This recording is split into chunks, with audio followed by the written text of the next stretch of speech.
The Italian Film Commissions Association. Do you want to shoot your film in Italy and don't know where to start from? The Italian Film Commissions Association offers you the know-how and support you are looking for. Fred Film Radio, I'm Matt Micucci from the 64th Berlin International Film Festival. Io sono Valentina Pompili al Tokyo International Film Festival. Soy Antonio Becker y estoy aquí con Internationalen Filmfestspielen in Berlin. Mein Name ist Beatrice Bedl. أهلا بكم في Fred Film Radio. Fred, the festival experience in 23 languages. Hello and welcome to a brand new episode of Big Fred Tuesday, Fred's brand new weekly radio show about all things cinema past, present and future. It's all good.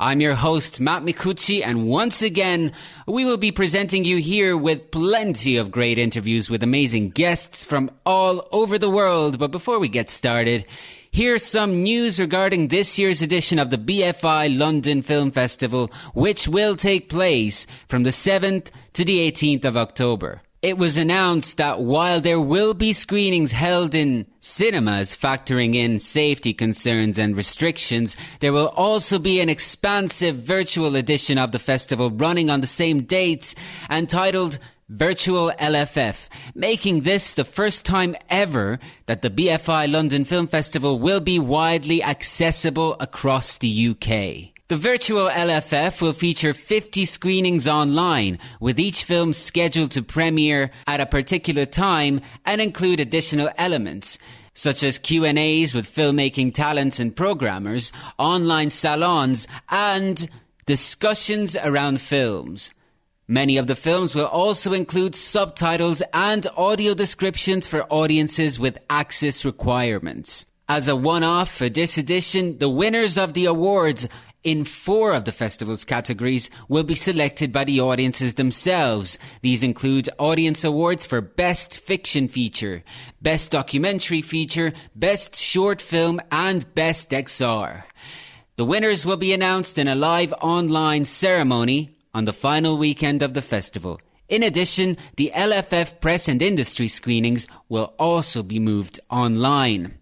Now, with all that being said, let's take a look at the menu to see what is on offer in this awesome new episode of the Big Fred Tuesday. We will be opening with a chat with William Fitzgerald, the artistic director of the Galway Film Fleadh, the festival of my hometown of Galway, Ireland, as it gears up for its first ever online edition. Later, we will also be talking with Mira Staleva, head of the co-production market Sofia Meetings, about how it too has responded to the coronavirus pandemic by going online. We will then take a trip to Vevey in Switzerland to chat about Chaplin's World, a site dedicated to Charlie Chaplin, the artist and man, located in the house where he spent the last years of his life. And after speaking with the winner of the festival last week, we will now meet the program director of the inaugural edition of Turkey's International Migration Film Festival. There will be plenty more news and trips down cinema's memory lane to come, so don't go anywhere, because we're just getting started.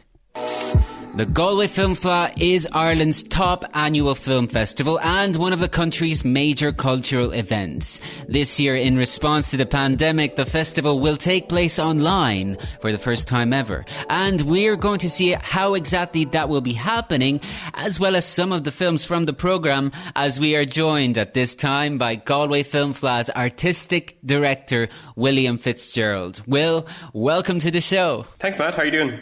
I'm doing very well, and I'm happy to speak with you about the new edition of the Galway Film Fleadh, which is very exciting. We're going to talk about how it sort of has responded to the global pandemic. But first, because I know that maybe some people listening to this may not be familiar with the Galway Film Fleadh, would you maybe be able to introduce it a little bit? And also maybe talk about sort of its role within the Irish film industry. Yeah, the Fleadh is, we kind of like to think of ourselves as the flagship Irish festival. That might be a bit arrogant of us, but we do. There are other, there's 3 major festivals in Ireland: Cork, Dublin and Galway. I suppose Galway's identity within that circuit is sort of the industry festival. We have almost from the beginning, 32 years ago, we've had the marketplace, attached to the Fleadh. So a lot of business gets done at the festival as well as all the screenings. And it was kind of founded as well as a platform for Irish artists and to foster and nurture the growth of the Irish industry. So it's always had that kind of, industry element as part of its identity. So yeah, that's kind of how we fit in. And I think we're known as being a good, fertile meeting ground and a social festival, which is one of the reasons why it's so bittersweet to be going online this year. And I would also think that, again, if it doesn't sound too much like we're tooting our own horn, that we're a good festival of discovery as well. Like our shorts program is pretty well renowned at this point. We added another Oscar eligible category to the shorts competition this year. So we have 3 Oscar accredited short film categories now. And, lots of Irish filmmakers through the years have come up through the Fleadh. Lenny Abramson, his first short was there in, I think, was 1993. Kirsten Sheridan, Lance Daly, I could go on and on. But, Irish cinema is our sort of, we're advocates for it, as well as being a festival of international cinema. Right, and we talked about the industry, but also it draws in a nice audience. It's a warm festival, I always felt like. Yeah, I think so. Again, I think it comes back to that sort of social element that's always been a part of it. I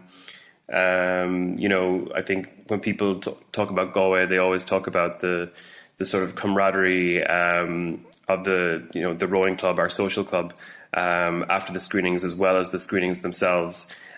We've always billed ourselves as a no red carpets festival. We try to keep, no barriers between the audience and the artists.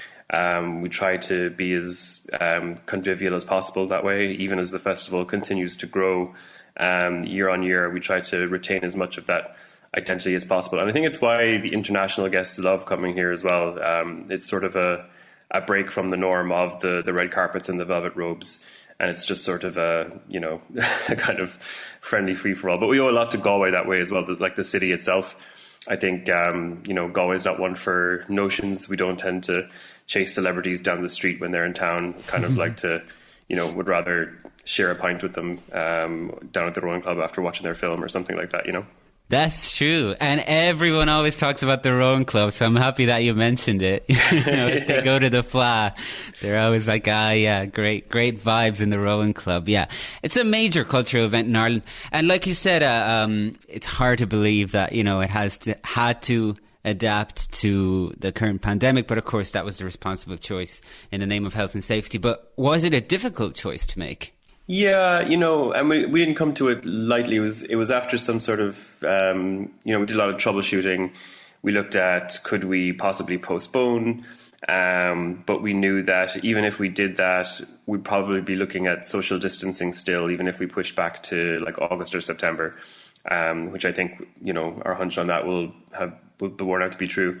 And again, going back to everything that I was saying about being a social festival and a convivial festival, having it with social distancing in place just didn't feel right. That didn't seem in keeping with our identity as a festival. That didn't seem in keeping with who we are. And the other thing to bear in mind is that, when you think back to, this was sort of, in April when we were in the planning stages of all this. And back then we still didn't even know what some of the major A-list festivals were doing. Like Cannes were at one point talking about postponing until our dates, and we didn't know, are we going to be clashing with Cannes if we go ahead with the physical festival? So when the digital solution presented itself, it seemed like the perfect kind of fit of, well, we can't all be together, but at least we can be together online. If we do our jobs and we worked hard enough, we can foster a sense of community online by getting everyone talking about these films. And, that's what we aim to do. Yeah, and before we talk about the program itself, how is the online edition going to work? Where are people going to be able to stream the films? So everything's available at galwayfilmfleadh.com. It works, I suppose, just like any sort of streaming service, a movie streaming service or rental service. They're all available to rent from our website. You just click and buy. You can buy a season pass as well. Once you rent a film, it's available in your online library. You have to create an account when you log onto our website. The films that you rent are available in your library for a certain amount of time. Most of them are for about 30 hours of a playback window. And they're only available to buy. The other crucial thing is that tickets are limited. So they're only available to buy until the final day of the festival or until 400 tickets are sold. So that's kind of how it's one of the kind of security measures that we put in place for the films and for the filmmakers. A rough working set of rules has kind of emerged for these online events, and to reassure filmmakers entering their work into them. And one of them is, the limited ticket sales. Another one is that festivals doing this would geolock their screenings. The other thing is obviously digital security, studio grade DRM, so that they can't be pirated. And all of these things are kind of there to, I suppose, preserve the continuity of the festival circuit and to reassure the filmmakers about the security involved.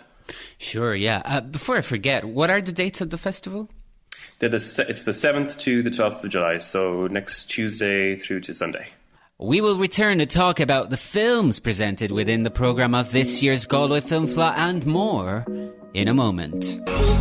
And we're back with William Fitzgerald, Artistic Director of the Galway Film Fleadh in Ireland. And now, after talking about how the festival will operate in its first ever virtual edition, it's time to talk about the movies. So, Will, what's this year's programme looking like? Yeah, my favourite part. It's a smaller program. Like I was saying there about sort of working to make this a communal experience still, and to make sure that we foster community online. We felt that we had to pare back the program. Like normally the Galway Film Fleadh program would be about 100 features and probably another 100 shorts. So this year, to sort of focus audience attention on one film at a time, we're showing about 40% of that. We've got 39 features and we have about 73 shorts. It's about 40% new Irish cinema. 10 of those are world premieres. And then we have a great international program as well that's actually sort of in the spirit of, unity and coming together throughout this whole crisis.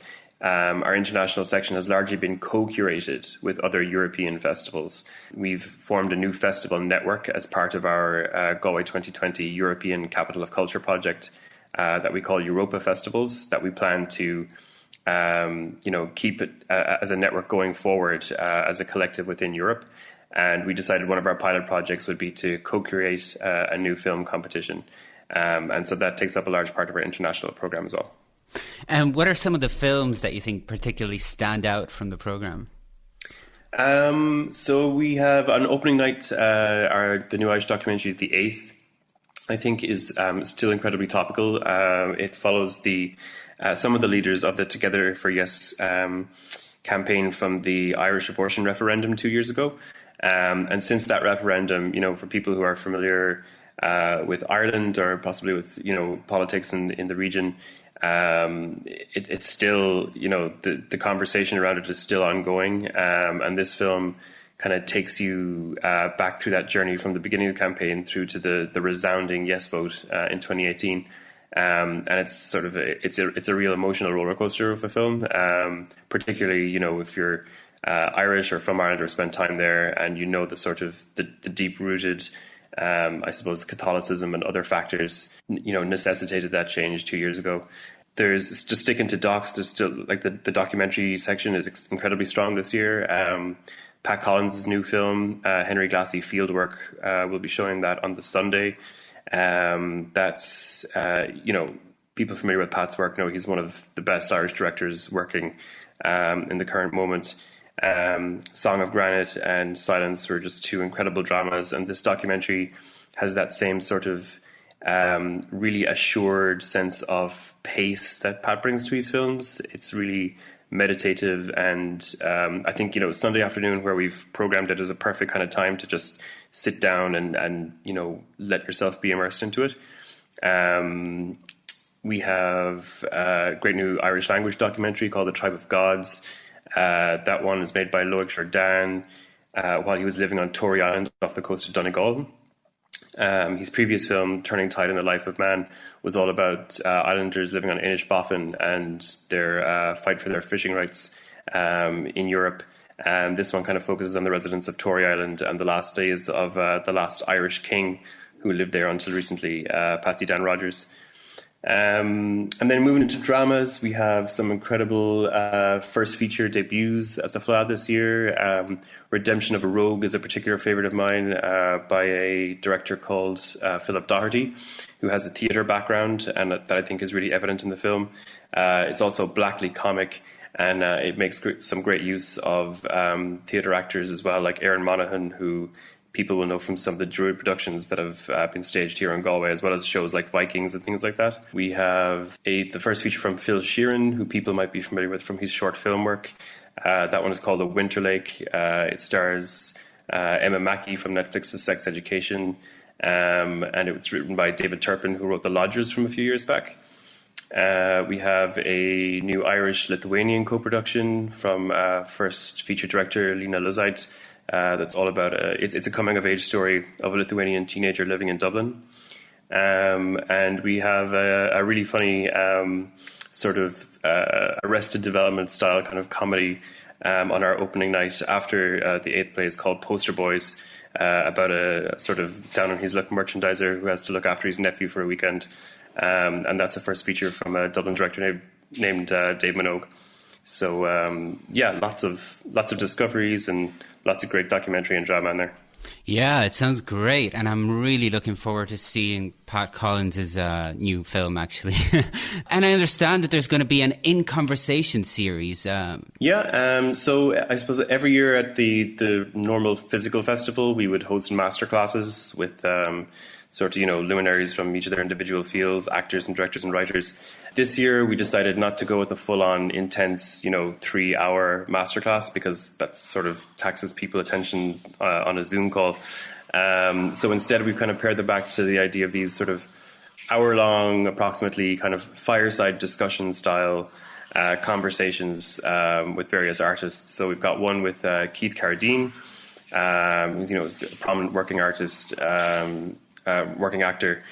For years, starting off in films like Nashville, right up until today, where he's featured as a character actor on so many US TV shows, including probably most prominently Deadwood. We have a screenwriting conversation with Nicole Holofcener, who is a terrific indie director who people would know from like Enough Said, Friends with Money, and Can You Ever Forgive Me? Fantastic films like that. I mean, she'll have so many pearls of wisdom for both writing and directing, but in this particular conversation, we're focusing on the art of screenwriting.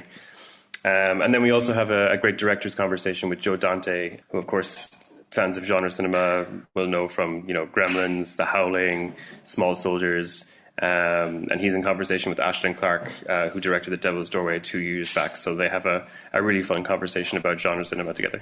Wow. And there's a couple of more things that I wanted to ask you about the Fleadh. One thing that we haven't talked about yet is the shorts competition, which I believe is eligible for Oscar qualification. Is that status been impacted at all by the pandemic? No, actually, thankfully, with thanks to the Academy, they kind of got out in front of that early. It was one of the first things we checked before we decided to go online. They have changed the rules of eligibility this year so that films premiering online can still qualify for their 2021 event. So for the past, 10 years or more, we've had 2 Oscar qualifying categories. That's the Best Live Action Short winner and the winner of our Best Animated Short at Galway. So when we verified with the Academy this year that they would still be eligible, not only did they say yes, but they actually awarded us with a 3rd qualifying category. So this year, our Best Short Documentary winner will also qualify. So hopefully after this year's competition, we'll be sending 3 filmmakers to the Oscars. We'll see. That'd be great. And is there still going to be a pitching competition? Yeah, I'm excited for that one to go online too. I think we've actually had a record number of entries this year, since people don't actually have to travel to Galway to pitch their projects this year.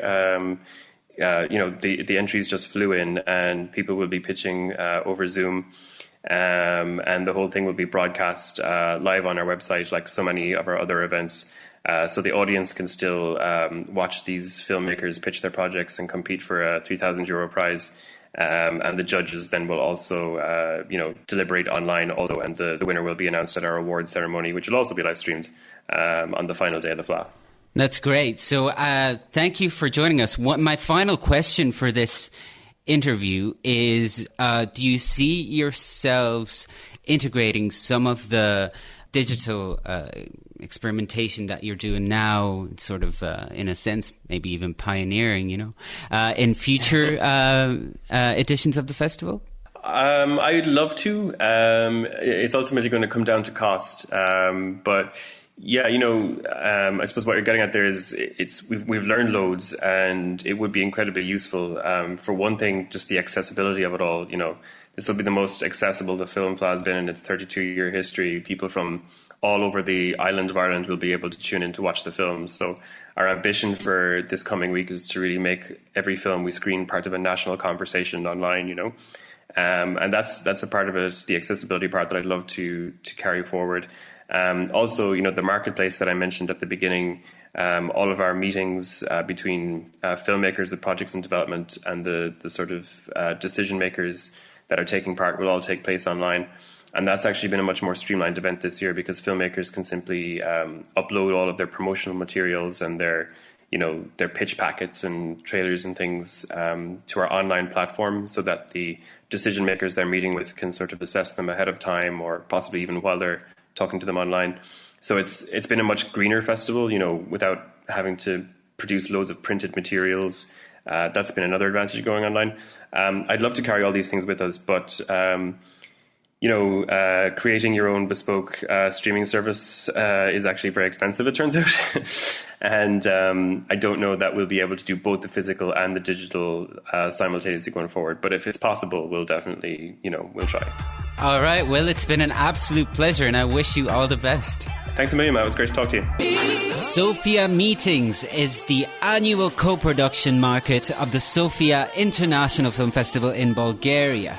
This year, it too had to adapt to the current global situation, and we will find out all about it directly from the source by speaking with the head of Sofia Meetings herself, Mira Staleva. Mira, welcome to the Big Fred Tuesday. Thank you for inviting me.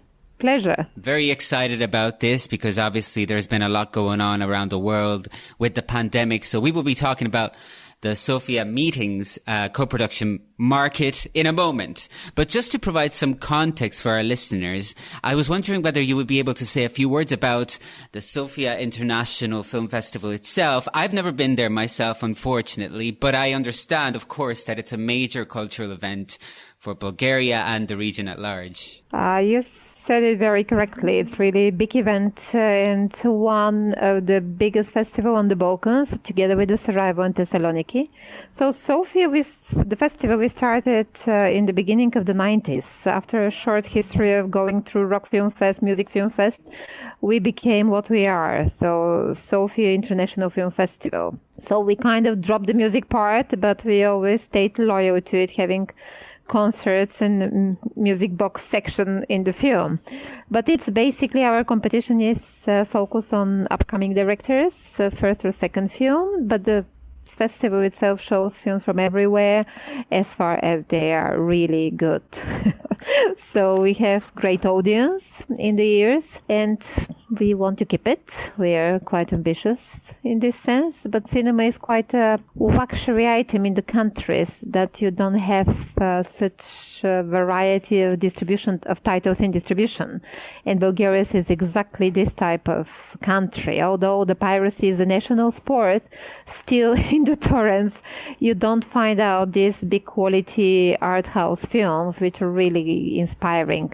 They're kind of out of the radar in most of the cases. So that's our mission in a way, to bring them to the attention of our audience, to bring them to the attention to the professional audience in the world, and to make Sofia as a favorite place for for the meetings of creative people.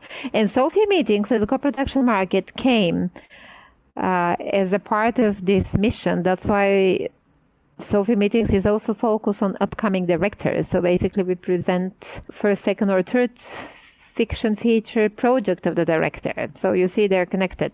Oh, yes, I see, yeah. And we'll be talking about that a little later on. But of course, now you mentioning the sort of the role of the festival, then what I understand is that a large part of the reason for its existence, let's say, is to also promote film culture within Bulgaria. Yes, that's one point. From another point, let's make it global. Yeah. I mean, let's make it international. Let's meet all the people that are interested in good cinema. That's right. And I understand that, of course, in response to the pandemic, the response was the festival was supposed to take place in March, I believe. But now it has been split to 2 shorter editions, let's say. One to take place in the summer and the other to take place in autumn. Yes, exactly. That's the plan, because we had to cancel 3 days before the opening of the festival. But now we had to be flexible with the plans for the future. But actually, they're not that much shorter, these 2 parts, because more or less now we have 1 month, and more or less we have another month in September, October. So in a way, it's longer. Yeah. And it's much more spread it out and online, because now we are using open air stages and we are using online platform. The thing is that the time is different, challenging. So many people are still kind of afraid to go to cinema theaters. But step by step, I think everything will be fine. Right. Because it is a mix of digital screenings, online screenings, and open-air screenings, and I believe also select theatres. Yes, selected theatres. Definitely we have cinema theatre, a cinema house for the moment, just one inside cinema, like normal cinema theatre, but we hope that since September, October, we will have much more normal cinema theatres involved. Fingers crossed. Yes, thank you. We need it.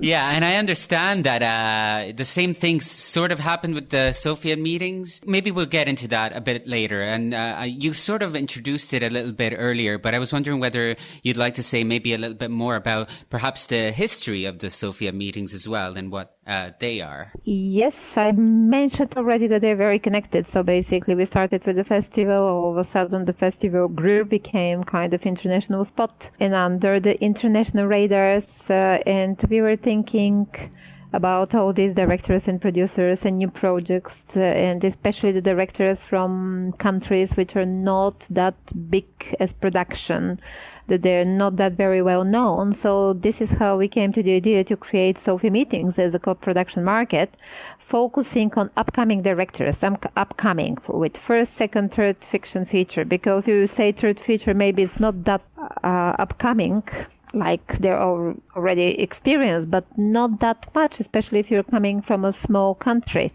with not such a big potential for distribution outside. So that's why this is our group. Let's give these newcomers all the know-how, energy, and networking with the industry executives in the audiovisual area. That was the idea, and especially to also push the Bulgarian film industry. Because, let's say, 17 years ago, when we started Sofia Meetings, there was not a lot of knowledge for the co-producing. A and B were still missing in this sense. So both, we decided to help the upcoming directors and the local Bulgarian film industry. And I have to say that luckily we had great projects in the very, very beginning. For example, The Death of Mr. Lazarescu by Cristi Puiu was presented at one of the first editions of Sofia Meetings. So Cristi is a long-time friend. I have to mention also Dao by Ilya Krzanovsky, who just premiered at Berlinale, this year, in February, just before they closed all the rest of the film festivals in the world. Adrian Pau by Agnieszka Kosic, Eastern Plays by Kamen Kalev. We have quite names which were young. That was first or second project. Now everybody knows about them. Like everybody knows about Cristi Puiu, who opened basically the new wave in the Romanian cinema, but back in the times it wasn't like that. So that's our mission. Yeah, so Sofia Meetings helped nurture those talents. Yes. And that's interesting because, so basically the contact platform itself is really an award, but are there any official, let's say, awards? official awards for the yes, we have of course awards, although I always want to say here that these are not Olympic Games, and all the awards are having more the mission of encouragement, because thanks God art is subjective, and there are many different and great films, and they're not always the ones which are getting the awards, but because, however, the juries are a subjective bunch of people, which we are just multiplying the subjectivity, which is great, of course. That's why we appreciate it. But I always make this additional sentence about the awards. But yes, we have. We used to work with New Buyana Film Studios. Maybe we work with them for the future also, because they inherited the big Bulgarian state film studios, and they can provide services, very helpful services. But for this year, we're presenting the main award, which is Cinelab Romania, 25,000 euro in services. This is thanks to Cornelia Popa, which is presenting this award.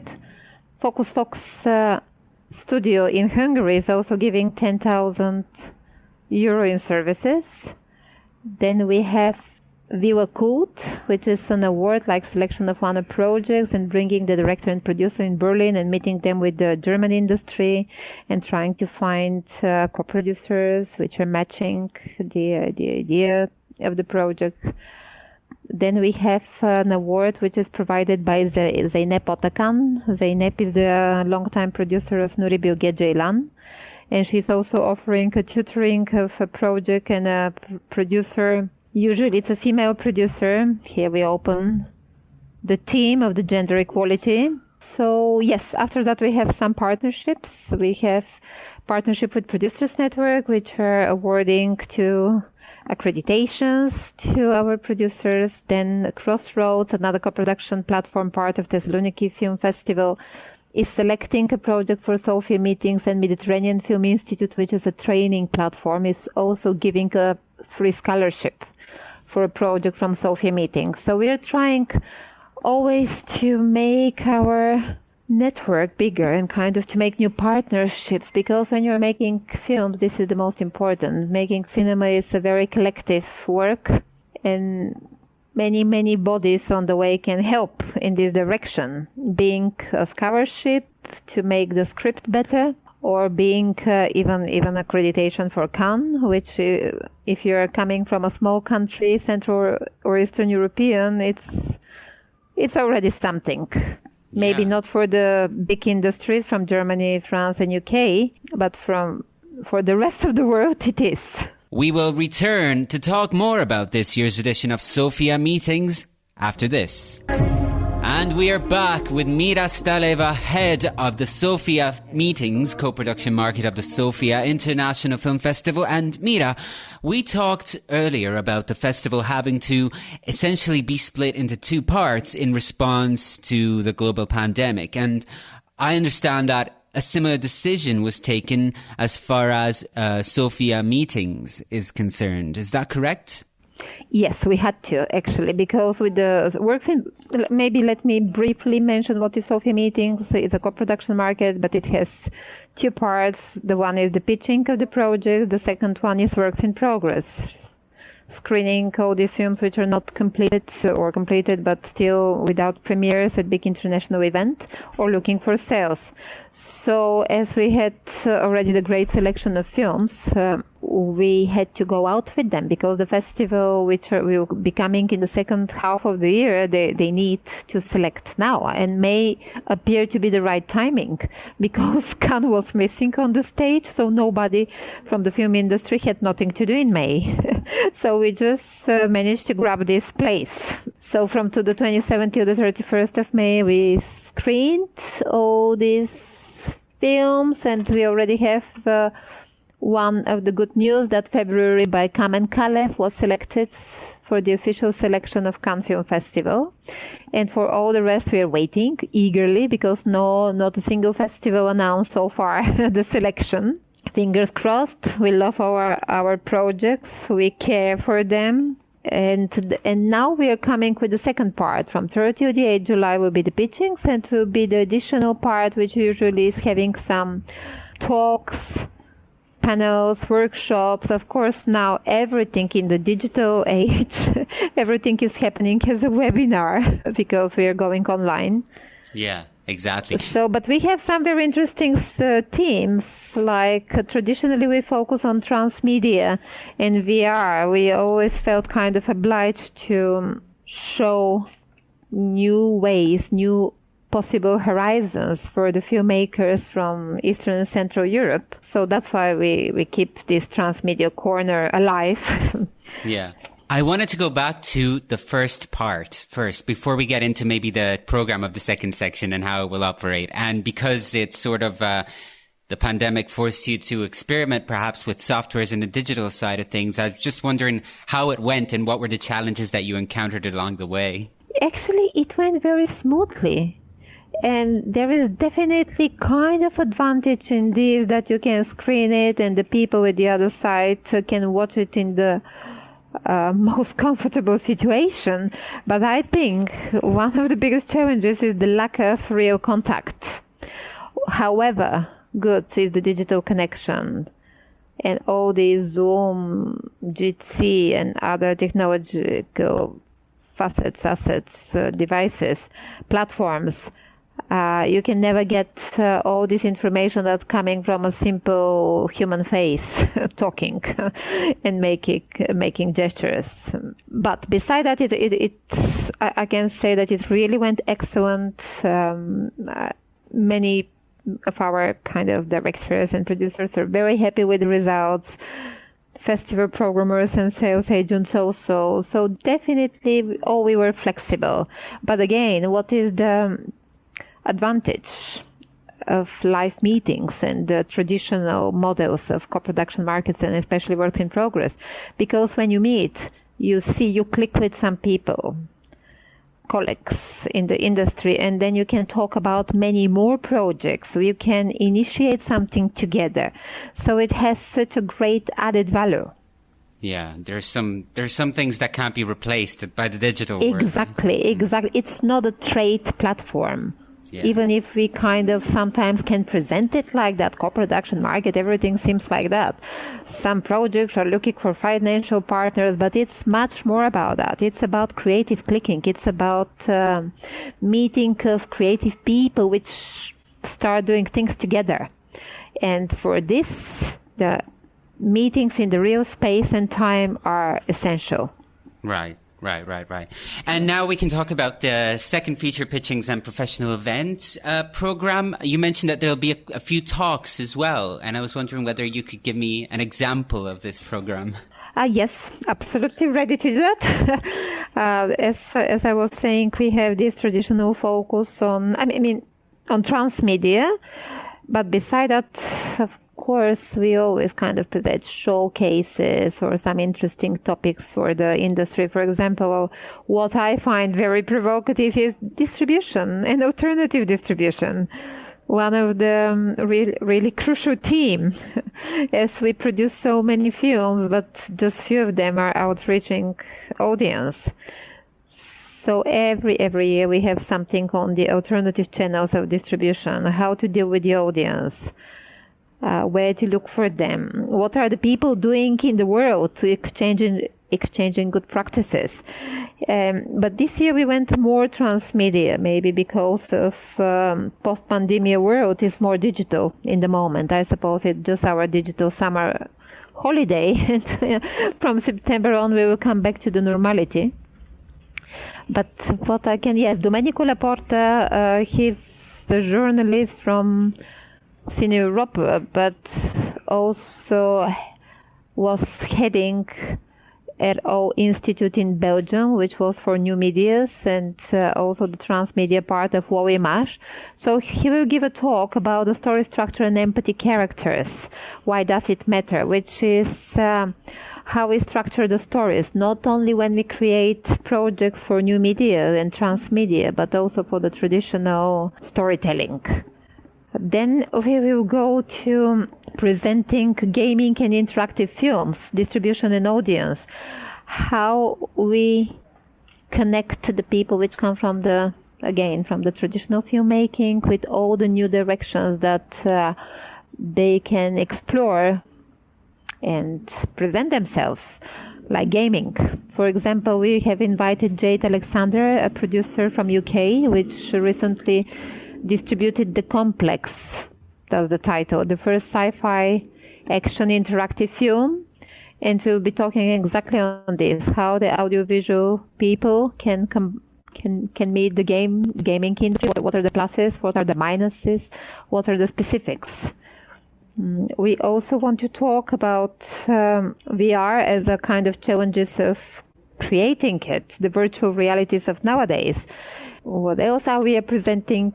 The very, very good European training programs like EAVE, Torino Film Lab, Scriptis, and Less is More, LIM, because, training programs are always a good place to challenge, to be challenged with your ideas, especially, as I said, that we have most of the participants selected from Central and Eastern Europe, and the possibilities in these countries are a bit limited, so to say. In a way, we are much more flexible because we know how to work with limited means, but in the same time, we still need kind of enlightening on all the direction of the industry.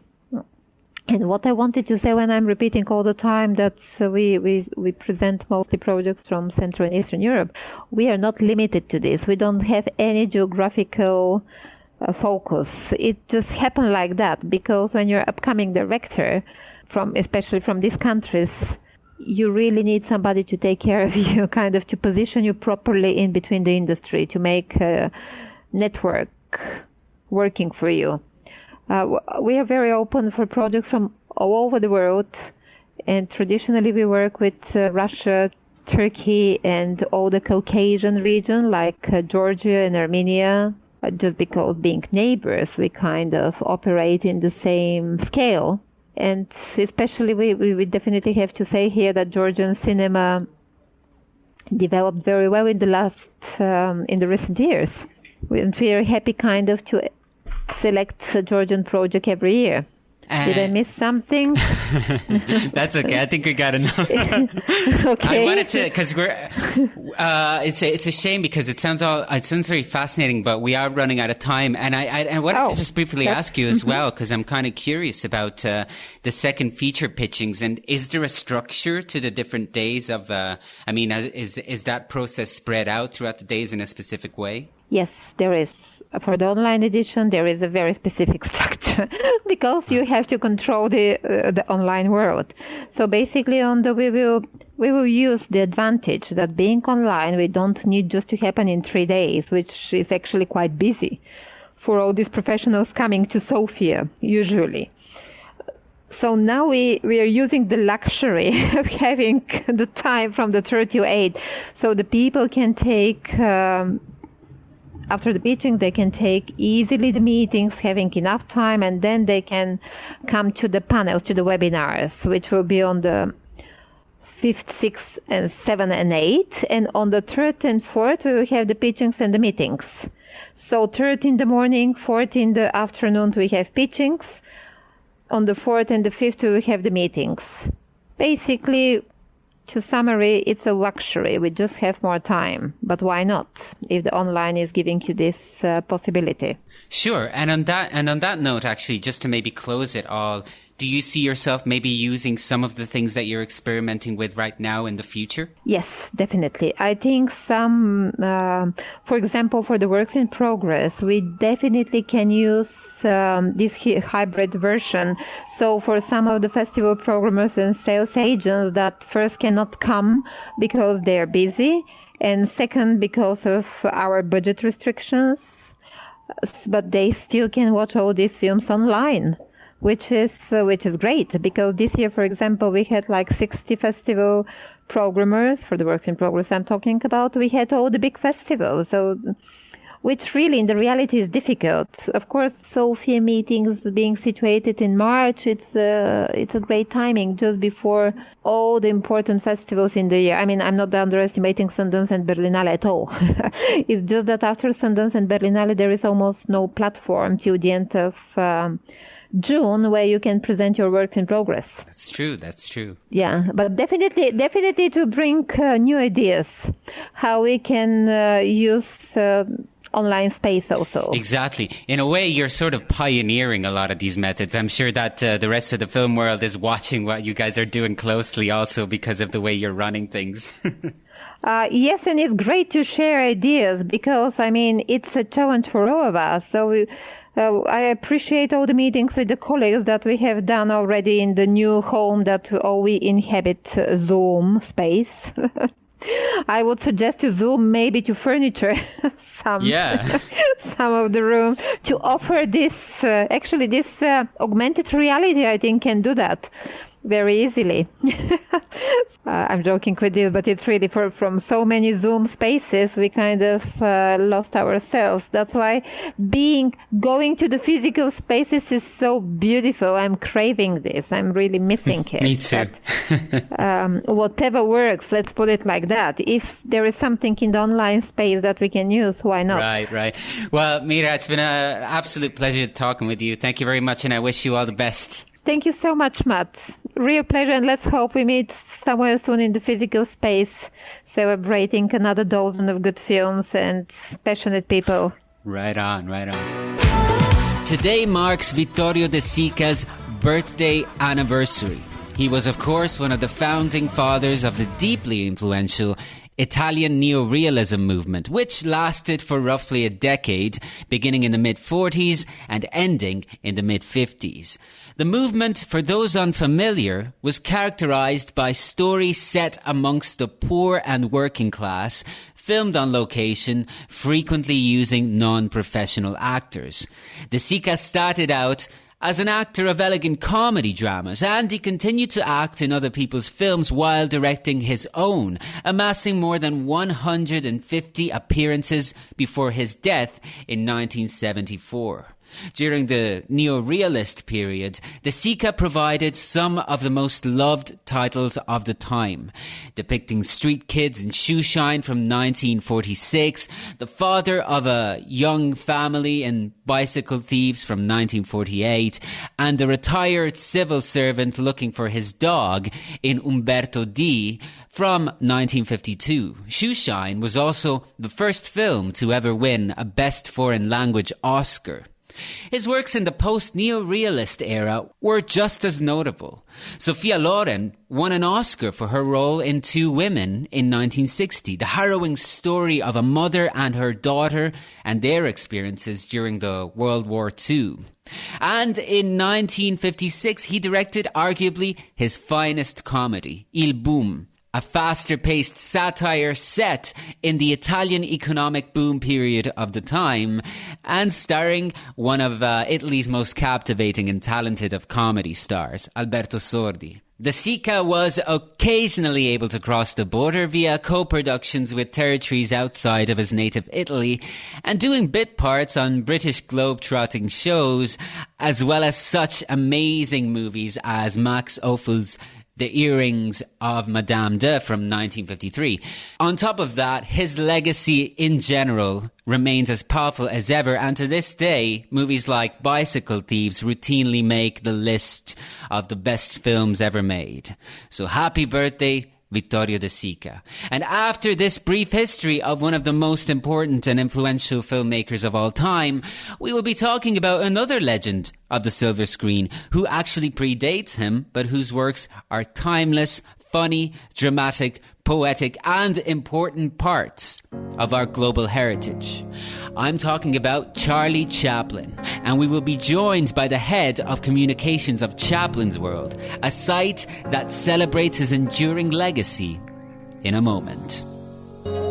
Chaplin's World is a terrific site/museum located in Vevey in Switzerland that celebrates the enduring legacy of one of the greatest and most influential artists of the 20th century, Charlie Chaplin. Joining us to talk about it with us, as well as how Chaplin's World has responded to the pandemic and its amazing temporary exhibition, The Sound of Charlie Chaplin, is Chaplin's World Head of Communications, Annick Barbezat-Perrin. Annick, welcome to our program. Thank you very much, Matt. Nice to be with you today. It's a real pleasure for me to speak with you. So we're going to be talking about Chaplin's World, of course, but for those who don't know anything about Chaplin's World, would you care to maybe introduce it a bit and maybe also talk about where it's located? Because I know that the location itself is very significant. Of course. So Chaplin's World is a museum dedicated to the life art of Charlie Chaplin, and the museum is located where he spent the last 25 years of his life in Switzerland, near Lausanne, Vevey, about an hour from Geneva. And the guests can literally enter the manoir where Chaplin lived with his family, his 8 children.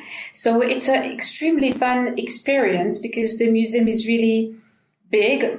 Again, you have the manoir. You can discover his private life, who were the famous people visiting him in Switzerland. Then next to the manoir, you have a huge cinema studio.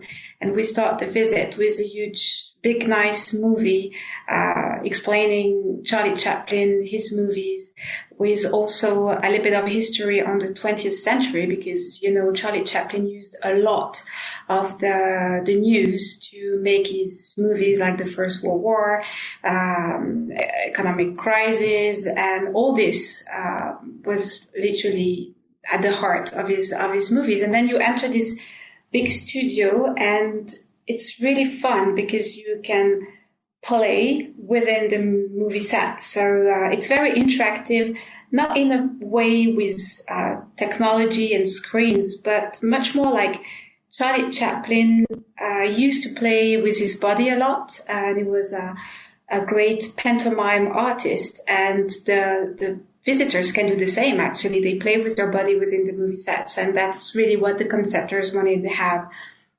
And the last part of the museum is a huge, magnificent park from which you can see the Geneva Lake and the Alps. And all those 3 parts really create like a magical experience for the visitors. So it's for all the family as well? Definitely. I think anybody who comes to visit Chaplin's World will be seduced by the character. I mean, people who never heard about Chaplin, and I wonder if this kind of people really exist, but people who never heard about Charlie Chaplin will discover the how funny his movies were, will have a lot of fun playing in the movie sets. And big, huge fans of Chaplin will definitely discover details about his life, things they probably didn't know about his private life, for example. And the historical context of his films. And it sounds fascinating, but I do always wonder, why do you think Chaplin decided to spend sort of his later years in Vevey? As you probably know, Charlie Chaplin was born in England. He was raised and born in a very extremely poor family in Lambeth, southeast London. Then he moved to America, where he became the huge celebrity that we know. And with the fame probably came the trouble. He was under the spotlights a lot. And since his movie, I would say, Modern Times, he became more politically engaged. And with it came also a bit of a consumerism criticism, especially in Modern Times. Then came also The Great Dictator. And, back in the 50s, we are post Second World War era. And there was this famous witch hunt in America. And I think Hoover and McCarthy thought Chaplin was definitely a communist, which he always said he wasn't. He was a humanist. He never belonged to any political party. But at that time, they definitely thought he was, because he was not against the Russian, because he believed Russia held the front during the Second World War. So it was showing recognition for that. But then for America at that time, it was being against America. So he, I think he started to feel he was in trouble. And in 1952, he embarked to Europe to present his latest American production, which was Limelight. And once he was on the boat, he received a telegram from the Attorney General from the USA telling him that his visa will not be renewed, and therefore he found himself like a migrant and was with his wife, his 4 children, with no possibility really to go back to America. And this is when he decided to settle down in Switzerland. And that's a fascinating story. I always wonder how it was possible that people might have thought he was a communist when he did that speech in The Great Dictator for democracy, which was so powerful. It's so powerful to this day. I always get chills when I hear it. But it's definitely, excuse me, but I need to say something about that because it's such an amazing speech. And I think it's still so relevant today. And at the museum, we will organize quite a lot of activities as from October this year, because we will celebrate the 80th anniversary of that movie. So we will definitely organize like a temporary exhibition. We have a whole program around that wonderful movie with this amazing speech that again is so relevant today. And we're gonna talk about more of, because you've got a really cool new temporary exhibition right now that we will definitely mention later in this interview. But I also wanted to go back to the story of Chaplin's World itself. Now, I understand that the project originated, people started talking about it in the early 2000s, and it took some years to open.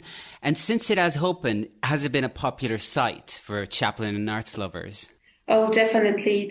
First of all, for our region, I think it quickly became like a key museum or key touristic attraction to visit. And the museum has been awarded like in 2018, the museum was awarded with the Best European Museum.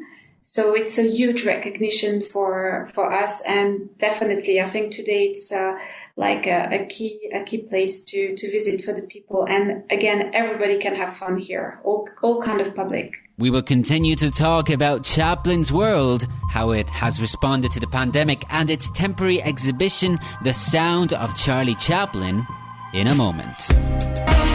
Welcome back to the Big Fred Tuesday. We're still here with Annick Barbezat-Perrin, who is the head of communications of Chaplin's World. And so, Annick, museums all over the world were severely impacted by the global pandemic. And I just wanted to ask you, how did Chaplin's World respond to the situation? That was quite harsh on us, but like on everybody else. But we have, you quickly mentioned it, this beautiful exhibition, The Sound of Chaplin. And we opened the door of this exhibition to the public on the 13th of March at 10 a.m. in the morning. And at 5 p.m. we had to shut it down because of the COVID-19. So it was a lot of efforts putting into it for just a few hours of opening. But we are very lucky now that this exhibition, we have reopened the museum since the 13th of June, and the exhibition will be presented to the public until end of September. But during this period, I mean, it's been very busy still, because again, we were working a lot on the future.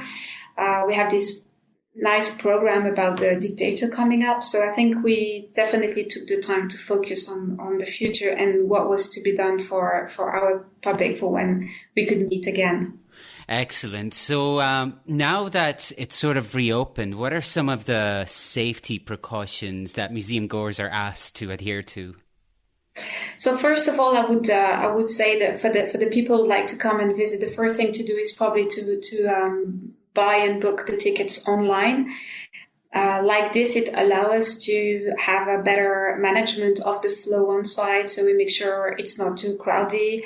The flow is respected. The people do not cross each other too much. We also have different disinfectant points within the museums, and but also because it's a very interactive museum, again, it's a fun place, and we really, really wanted the people still to feel that experience. So we have done everything possible to maintain the fun part, but still put in place all the precautions. And I think we find a good balance with it. Where can the people book the tickets online? There's a website, of course, but what's the name of the website?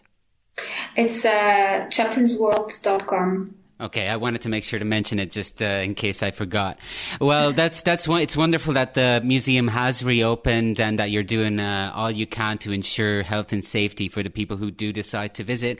And people who decide to visit will, as we mentioned, get a chance to see the new exhibition, The Sound of Chaplin. Now, can you tell me just a little bit about that? Just an introduction, let's say.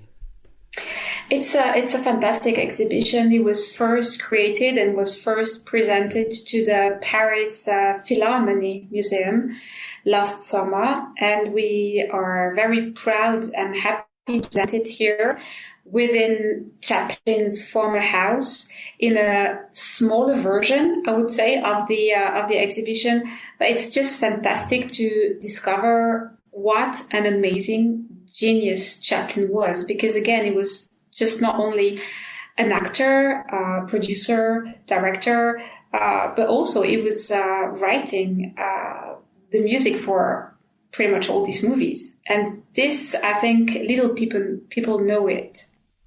That's right. Yeah, he wrote the music for his films. He learned music by ear at an early age, right? Exactly. So what is absolutely stunning is that it was completely self-taught. Both his parents were musical artists. Both were singers. And at that time, musical was a little bit like a circus. I mean, artists were performing on the stage and they were dancing. They were acrobats. And Chaplin's father was quite famous at that time. He had some kind of a fame.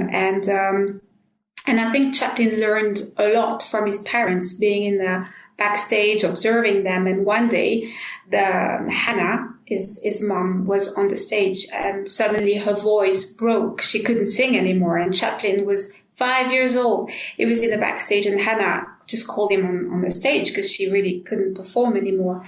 When he got there, he started to sing on the stage, and the people were just amazed about his performance. So they started to throw coins at him.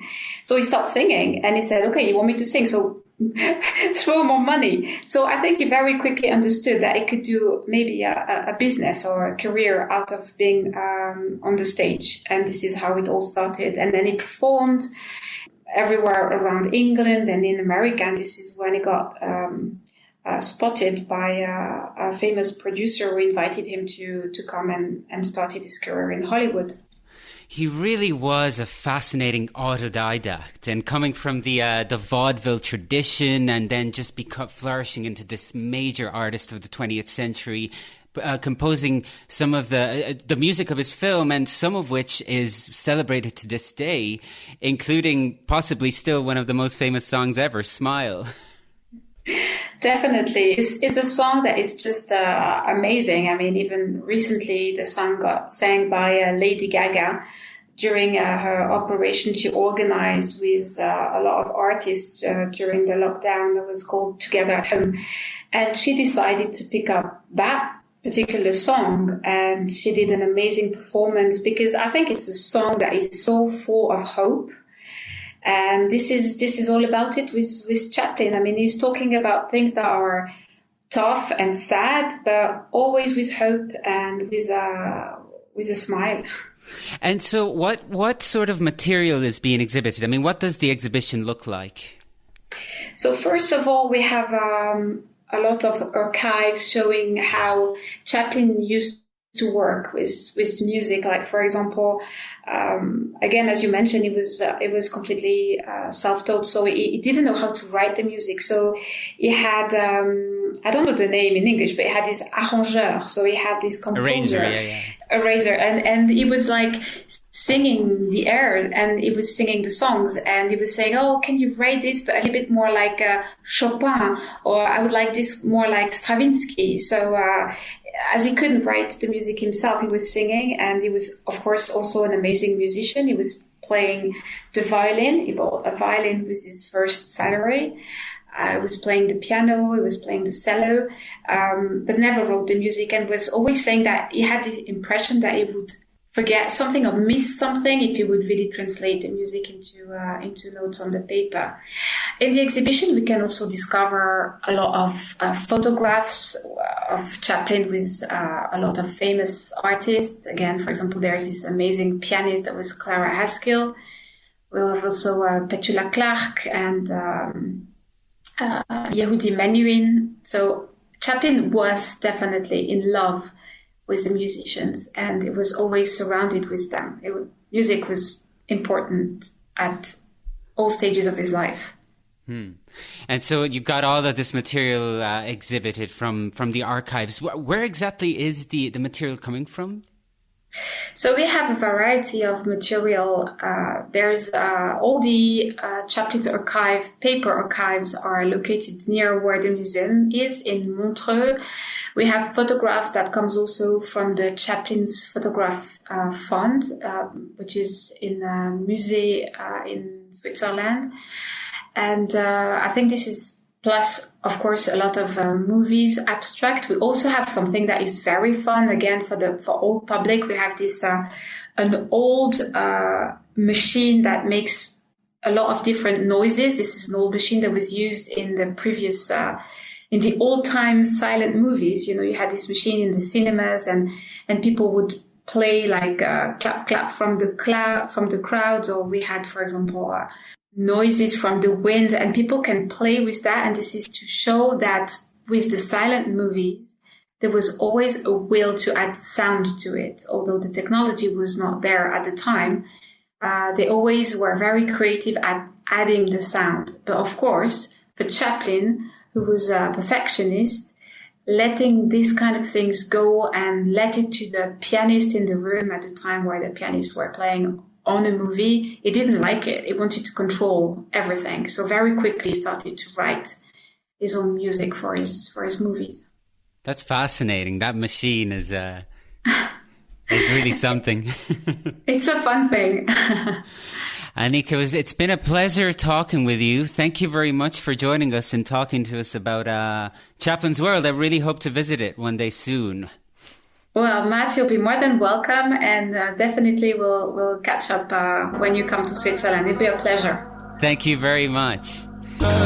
Let's continue to talk about Charlie Chaplin for a moment. After all, he is one of my heroes. And we're going to rediscover an interview from our archive from 2017. That was the year I attended Il Cinema Ritrovato in Bologna in Italy, where I interviewed Lisa Stein Haven, who is a professor of English at Ohio University, Zanesville, and an expert on all things Chaplin. That year, she presented a program on Chaplin's influence on the Beat generation writers and poets of the 50s and 60s. And I thought it would be fascinating to revisit a clip from this very interview with you. Take a listen. Basically, what I've discovered over the years of my research is that many of the countercultural poets and artists like Jack Kerouac and Allen Ginsberg and Lawrence Ferlinghetti really kind of identified with the Charlie Chaplin's Little Tramp character, who was, as we know, someone who always worked against authority figures and was very plucky and resilient, and also led a sort of a beat lifestyle like the Beats themselves like to espouse. So I found a lot of poetry that used Little Tramp character in it. And I'm just going to be talking about how he inspired the Beats, basically. Right. Mm-hmm. Can you give like a specific example or maybe a number of them? I'm very interested because I'm also a fan of the Beat writers. Right. So the first person really to take it up was Lawrence Ferlinghetti, who's now 98 and still living in San Francisco.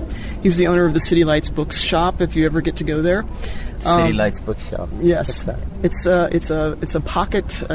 paperback bookstore in North Beach in San Francisco, and it was the only place that would publish Ginsberg's Howl, which was a very controversial. They actually went to court to try to protect it, and so it's a really cool place. You have to go there. But Ferlinghetti looked at the Little Tramp character as a figure for the poet, and so he would place that character in his poems to stand in for himself. So one of his poems is called Constantly Risking Absurdity, and it's about an acrobat artist on a tightrope wire, which you may know from the circus. So he took the scene in the circus where Charlie's on the tightrope with the monkeys and built a poem around it about how absurd it is to think that you can write something that someone's going to like. So it was about the absurdity of the audience and their accepting your work, pretty much.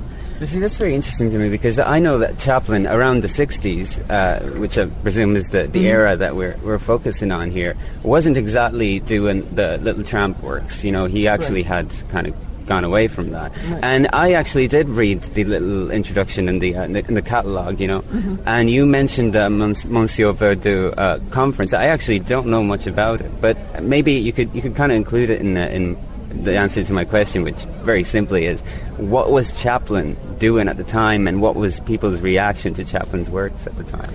So I start my study in 1947, which is when Monsieur Verdoux came out, and of course Chaplin was pilloried in a news conference at that point, and the only person that stood up for him was James Agee. You may have heard of James Agee. Yeah. And he was one of the first people to try to keep this sort of undercurrent of positivity about Chaplin alive in America, even while Chaplin was being torn down and eventually thrown out of the country. So the Beats kind of like that sort of grittiness about Chaplin himself, and they applied that to his Little Tramp character. Now, the films were coming back, remember, in the 60s. He was releasing them slowly, the old films, so people were seeing them again, right? After many, many years, and so I think that's why they were in the consciousness of the Beats, even though he was making talkies. He was re-editing them as well, and some versions are kind of still, unseen in the originals. Right, that's right. So anyways, again, just to go back to the beat writers, and you mentioned Ginsberg and other people, it really does fascinate me. Do you have any other examples? Allen Ginsberg is especially another person who's especially invested in this, because he had a lot of things in common with Chaplin the man, including an insane mother. So they kind of connected on many levels. Yeah. And I found in the Indian journals, it was called, a whole 3-page poem dedicated just to Chaplin, and talking about his being thrown out of the United States and coming back to Hollywood and visiting as an old man, It's a really moving poem. So there's a lot really to discover. And there's a lot. You wouldn't think so initially, but I kind of noticed it as well. I recently talked to a filmmaker from Switzerland who is actually working on a film which uses some of the footage from Chaplin's works and puts them together with some of the footage that she shot on her own trip to Cuba while she was making another documentary. So I guess Chaplin really is one of those figures that lends itself to the creativity of others. Absolutely, yes. Why do you think that is? I think because the little character is somebody that everybody can kind of connect with. Yeah. Some aspect of. I mean, if you watch The Kid, you see the caringness and kind of motherliness of the character. So women are attracted to that, and men are attracted to his ability to stand up to bullies and his carefreeness. The fact that he's not attached to anyone, kind of thing. And there's just multiple levels to the character, really. To listen to the full interview, check out fred.fm/UK, and in a moment, we are going to return to present-day movies with an interview with Hülya Sungu, Program Director of Turkey's International Migration Film Festival. So stay tuned.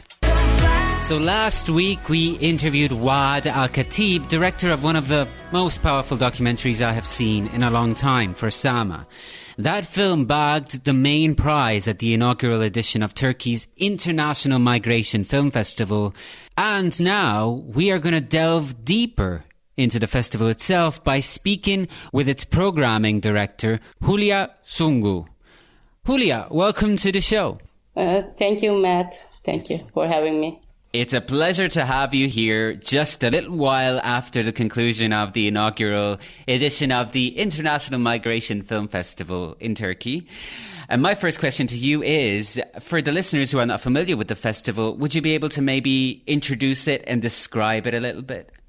Yeah, the Migration Film Festival, it is supported by General Directorate of Migration Management of Turkey. Topic and project, they are together, like Migration Film Festival of Migration, General Directorate of Migration. As a festival theme, migration is not a unique or new idea. Even in Turkey, there are a couple of other film festivals with the same title. Significance of this festival, its magnitude. Film festival, Migration Film Festival, is planned to reach out to as many people as possible. When it comes to migration, Turkey is no doubt one of the most important and experienced countries in the world.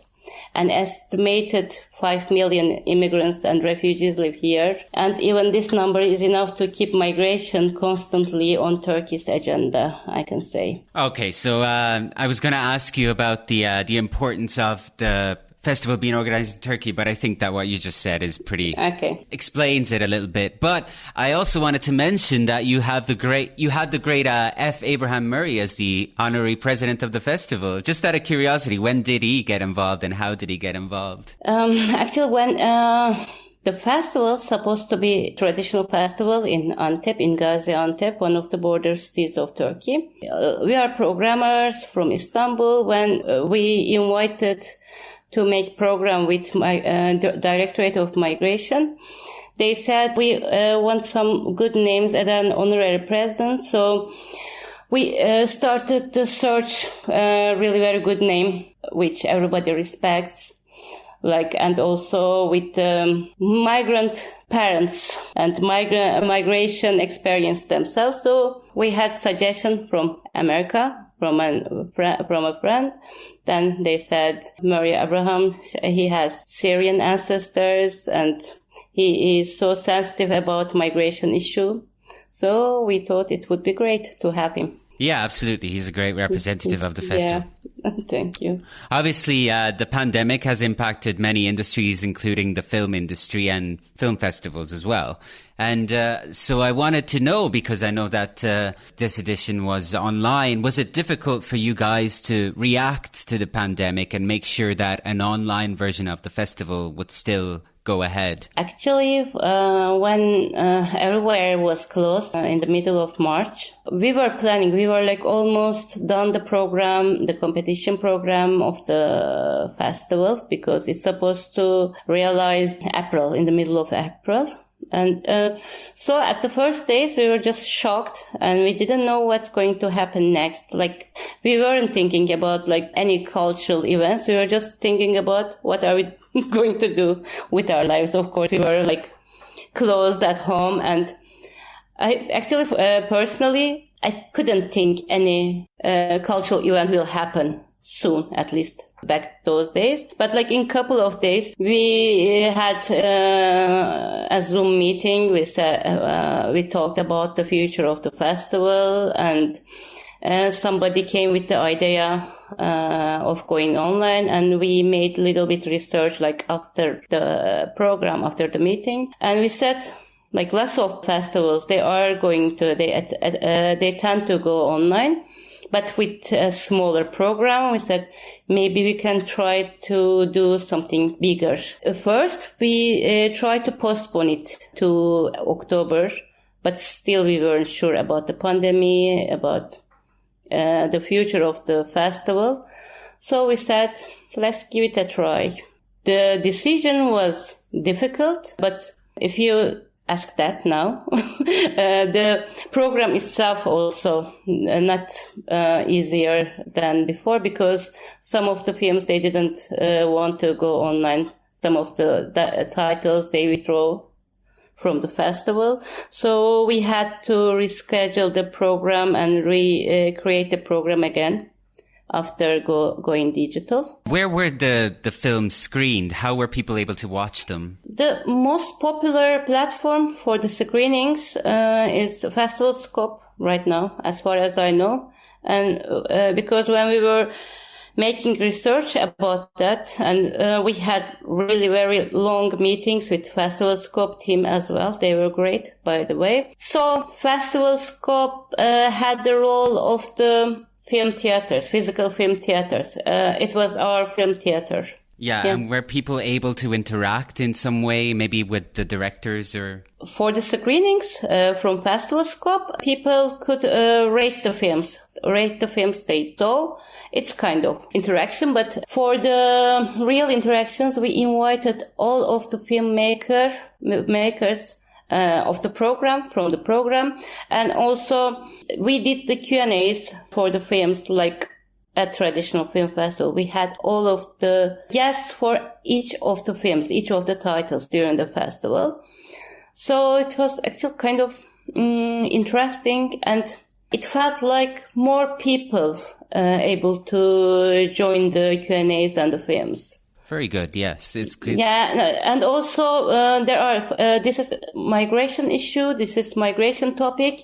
There are some filmmakers and some celebrities. They have special interest in the topic. They wanted to support the festival, so they sent salute videos, and we had Instagram talks with them, and some of them had master classes with migrant filmmakers here. So yeah, we experienced interaction like that with those events. We'll be back to talk more about the inaugural edition of Turkey's International Migration Film Festival after this short break. And we're back to talk more about the International Migration Film Festival in Turkey with programming director Hülya Sungu. And so we've been talking about how the festival had to adapt to its virtual edition this year in response to the COVID-19 pandemic.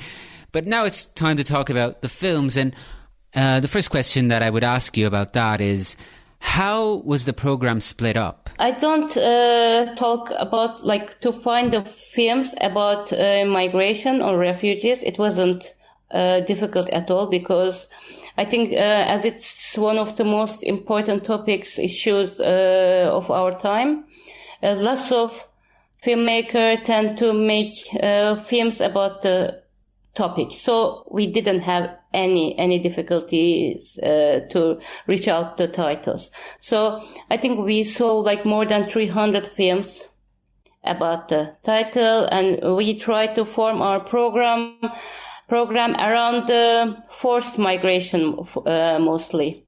At the end of February, we managed to attend the Berlin Film Festival. So we had lots of titles from them, and we had lots of applications. And that's why we were so lucky to see lots of good films. Because we planned to make the festival, organize festival in Gaziantep, and we had only 2 film theaters, we had to keep it smaller, the program smaller. So we choose just 45 films for the program. But if we had more theater, more spaces, venues, we could screen more beautifully done good films. And these are documentary and fiction? All, like short documentaries and feature films and feature-length documentaries, all of them, yeah. Can you tell me about the awards of the festival and how were the winners selected? Actually, one of the good things about going online, it made easier to reach filmmakers, because not everybody always available to attend physical film festival. So, and we could reach out jury members from all around the world. And jury president was Nuri Bilge Ceylan. And we had one jury member from Denmark, Lon Scherfig. And we had the actors and actresses like Danny Glover and Shahab Husseini and John Chan, and also Emir Hacı Hafız Begovic. So we had great jury member for the, I'm talking about the long competition. It was very good for the films, for the titles themselves, to judged by that that good jury. And for the winners, they had, I don't know if you had chance to check the program, but all of the 8 films of the long competition, they are really very good titles, and it wasn't very easy for the jury to choose the best one. But as you know, Porsema won the 15,000 euros for the best film prize. And we had another award for UNICEF award for the refugee children, the films showing what they go through during their travels, forced migration. So it was judged by 2 ambassadors from UNICEF and one other filmmaker from South Korea. And we also had another short competition called Same Boat. And we had, again, had great jury members, gave Same Boat award to the film called There. Actually, we had other awards for, one award for the hopeful script film. And for the next year, we plan to give more awards. Yes, I was going to ask you about that and whether about the future of the festival. I mean, what does it look like? First of all, I know that you may be hoping to have it physically this time, right? Yeah, but as I told you before, there are some advantages of the online film festival, and one of the most important thing about going online, we able to show the films all around Turkey. We able to share all of the events like Q&A sessions, like Instagram talks and the online exhibition. We could share it with the people all around the world. So now we plan to use advantages of the internet, of digital platform, even though if you go physical next year. It's going to, I think, most probably, it's going to be integration of 2, physical and digital. Yeah, so in other words, you're going to use the lessons that you've learned from this digital edition and include them in the future edition of the festival. Absolutely, that's right. And also the profile of the audience and profile of the followers changed a lot. That means maybe some young audiences, maybe they couldn't follow the traditional festivals. Maybe they wouldn't able to follow if we did in Gaziantep. But now we have 2 profiles, festival regulars and festival followers, and now the social media users, I'm talking about younger people. And now I think it's something good out of bad situation. Yeah, I think conducting these interviews so far, I've noticed that a lot of festival organizers and people from the film industry have said the same thing, that there is something positive that came out of this terrible situation. Exactly, yeah. Okay, well, that was great. Thank you very much for joining us. It was a pleasure. Thank you very much. Well, folks, it's just about time to say goodbye. But before we do, here are just some of the stories that we have come across this past week. The 39th Istanbul Film Festival, organised by the Istanbul Foundation for Culture and Arts, was postponed in response to the COVID-19 pandemic, and now the new dates have been announced.